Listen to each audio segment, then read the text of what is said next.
global happenings today. We communicate, we analyze global news. Points with that. So, as regards that video, you are factually incorrect. It was a clarification that you were bringing forward. I'm not factually incorrect. You factually did not hear me correctly. I Ojy, stated properly. No, let me speak. No, we can't argue. I stated properly. If you can count. Serious altercation there between Ojy Okpe and Rufai Oseni, and all of this revolve around the crisis between Sowore and DSS. Now, Sowore has been demanded by X to delete his tweet he made against the president, calling the president name, and the X had to notify him about the development, and he came out and said, "I'm not going to delete anything," and he says they're trying to gag him and all of that. Now, this issue was brought up and demanded the opinions of some of these key journalists, and that was when the whole thing started, because they went back to the genesis of this whole thing, and the genesis of it is actually traceable to the statement that the president made about the fact that there is no corruption again in Nigeria, and that was when Sowore picked it up and started lambasting it and all of that. But guess what? A lot of things happen in between these two persons, Ojy Okpe and Rufai. Let's listen to them and get to hear their position, and also let's take a position. And I'd like to also take another tweet before I come to you. And just also to note that the DSS has said that, they are going to go after X as well as, Sowore if they don't comply. You know that, we had that issue the last time with Muhammadu Buhari, the Twitter ban. I don't know if that's what's going to happen, but let me take this tweet from Chinedu, who wrote to the DSS. Are you guys not aware of the mayhem that happened in Edo State? They killed officers like you, and you are here lamenting about a tweet from Sowore, and that's the sort of rhetoric that we are seeing online at this point. I have been a very big advocate of the DSS and what they've been doing in 70 years of insecurity. But if I'm going to give honest counsel, this was not the right way to go about it. And this is sad. You see, what they have now done is, a lot of people might not have even seen Sowore's tweets. He said he tweeted it on the 27th. Yes. 26th of August. I think it was 25th. I saw. What are we today? Yes. What are we today? 8th. I only knew about the tweets. Yes. Because they started talking about it and the letter they wrote over the weekend. That's when you saw Sowore's tweet. I didn't even know that he tweeted anything of that nature. This is not a way to go about it. Because, you see, we live in a country where, when we want to look at things on the pedestal of fairness, yes, what I would just say is it wasn't right to have called the president a criminal. You don't have any court judgment to be able to back that up. But secondly, the other part of the tweets, what the president also went to see in Brazil, that corruption is gone. Corruption is not gone from Nigeria. We also know that corruption is not gone. Rufai, I would like to restate that point again, because I did make it when you mentioned it, that the president was not saying corruption is gone in Nigeria. He was talking about the fact that corruption is gone from the subsidy regime. Let us just, be sure that that's what he said. No, I think you should play this. No, not the half video, Ojy. Play the full statement. We've gone to. And he did say that corruption is gone in Nigeria. It was the clarification afterwards. It was the clarification. Afterwards, yes. What's wrong if you have made a statement? No, I'm not. Don't argue. I'm not arguing with you. I just want to make a statement. I'm making a point. But you haven't let me land. You haven't let me land. I'm making a point. Let me finish, please. Would you let me land? Okay, go ahead. Fantastic. There's nothing wrong with making a statement, and you go back and clarify it. So on this position is what I'm saying, that the president was talking about corruption gone during the subsidy regime. That's all I'm saying. Ojy, you are factually incorrect. Okay, go ahead. I put it to you, you are factually very incorrect. Go ahead. Go ahead. Because the point is, in the video, it stated it clearly that corruption was gone.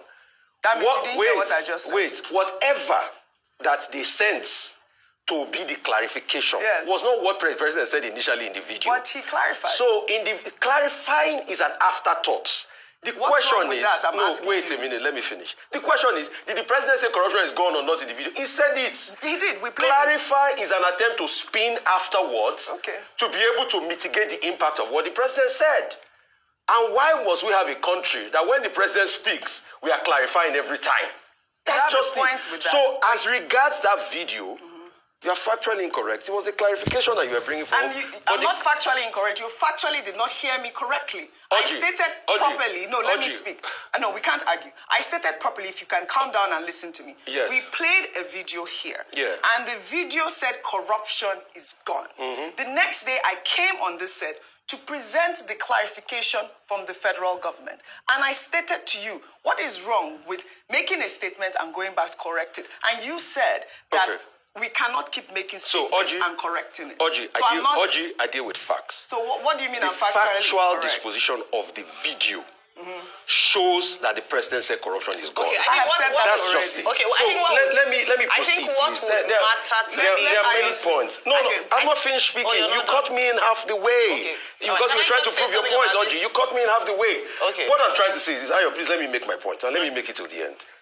The president said corruption is gone. That's what he said. You're repeating in the video, what Sowore is replying to was the fact that the president said corruption is gone.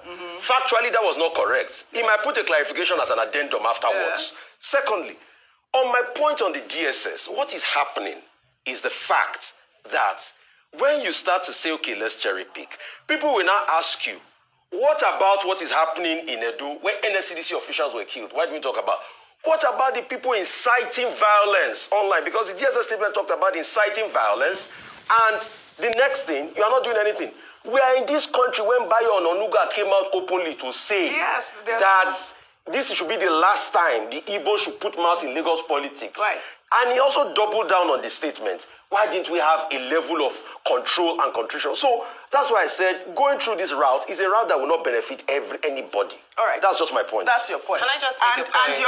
And highlighting what Rufai has said, which is quite the fact that there are so many other ex-users that have made these sort of derogatory remarks or even, statements. It's quite apt because the DSS should go after everybody and not cherry pick, which I like as well. But I would like for you to buttress the point I was making I just wanted to say that for me, what would really matter would be when Sowore made the statement, after the clarification or before. He made it before. Before the clarification. So, okay, it was before the clarification, then I can understand why he put it. But following the clarification, I do believe that if he continues down that path, then he's just deliberately wanting to attack what has already been clarified. Yes, it's not a good look for the president's statements to be frequently clarified, but he does have the right to do so. He does. You can speak off the cuff, and then you can clarify your statement in his defense, because we've seen situations where they make a statement and they stand by that statement to be respectful. So do whatever you want to do. They stand by that statement. So following the facts, then I would say, okay, I understand where they're coming from. But I totally agree that the challenge with this is selective justice and selective action, which the DSS has been accused of doing. But beyond that, I must say that there's no one that's above the law. In 2021, the President of the United States account was banned by Twitter itself, following statements that were deemed to be inflammatory when he talked about the calling patriots, the people who invaded, Capitol Hill. So it does happen, and that's why they called for an outright ban, that if this account consistently misleads people or could instigate, unrest based on information that is not fully correct, then they can take an action. However, I do hope that the DSS, since they want to be, they are really, the action is there to clamp down on hate. They can't cherry pick. If they are doing it to Sowore to show that it is not targeted and agreeing with what he says that he has been a target since NSAS, they need to ensure that a lot of people, and I can give them a lot of handles, whether it is causing ethnic division, inciting ethnic, rhetorics. They're a lot on So the social media. Cyber Crimes Act just came into law, right? And we hope that we follow up with the DSS and they follow those, accounts that have, shared inflammatory statements, bigoted statements that we have seen so far, government officials as well. And like I said, the DSS is an institution that investigates crime. They're well within their right to investigate anything that they deem to be a crime. Well, let's take this story now that has been trending all weekend from Enugu State, where the state government is accusing the CEO of Suji Motor Luxury Construction, Ola Siji Bomi Ogundele. Now, this revolves around the statement made by President Tinubu and the reaction of Sowore to it. And I feel that this is personal, I feel that Rufai Oseni has made his position clear, which for me is outrightly okay. Though they didn't need to get involved in that altercation, but oftentimes during discourse, those things are needed for clarification sake, And just like he rightly pointed out, I think that at a point the president should vet his statement before making it in the public, because whatever he says represent what is obtainable, because number one, he is the chief executive officer of the country. Every time making statement and then your media aid will